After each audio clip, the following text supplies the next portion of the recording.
Bienvenue dans Itrema, la chronique littéraire de l'UFAL, l'Union des familles laïques.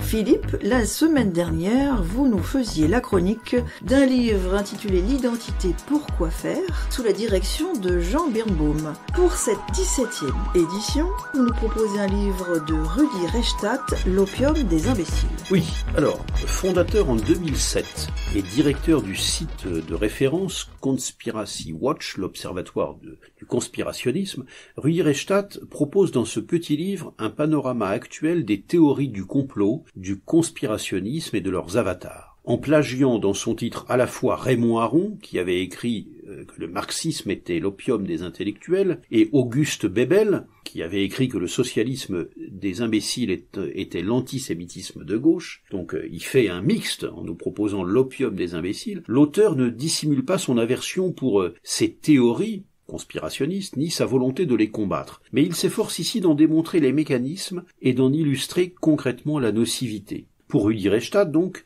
l'expansion de ces théories n'est pas simplement le symptôme d'une crise de la démocratie libérale, elle en est aussi un facteur d'aggravation à part entière.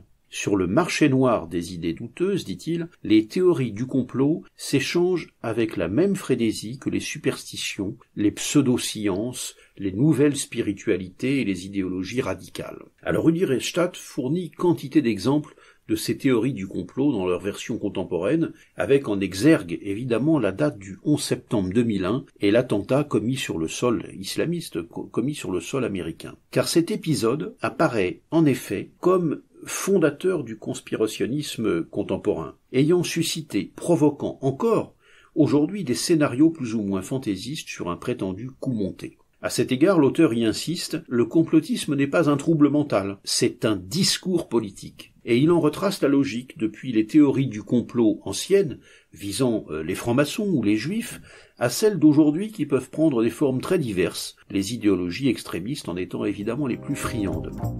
Itrema, la chronique littéraire de l'UFAL, l'Union des familles laïques.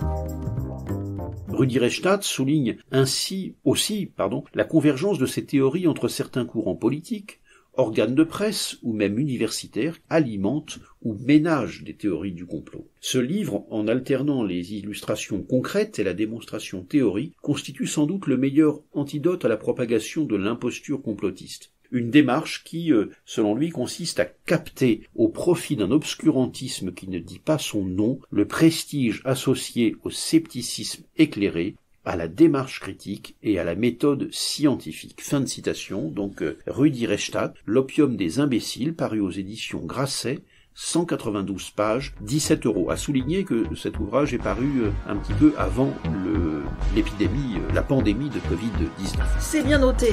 Merci Philippe. Je vous retrouve la semaine prochaine pour un ouvrage intitulé Procès Papon quand la République juge Vichy de l'auteur Jean-Marie Matisson. Bonne semaine à vous Philippe. Bonne semaine à vous Emmanuel.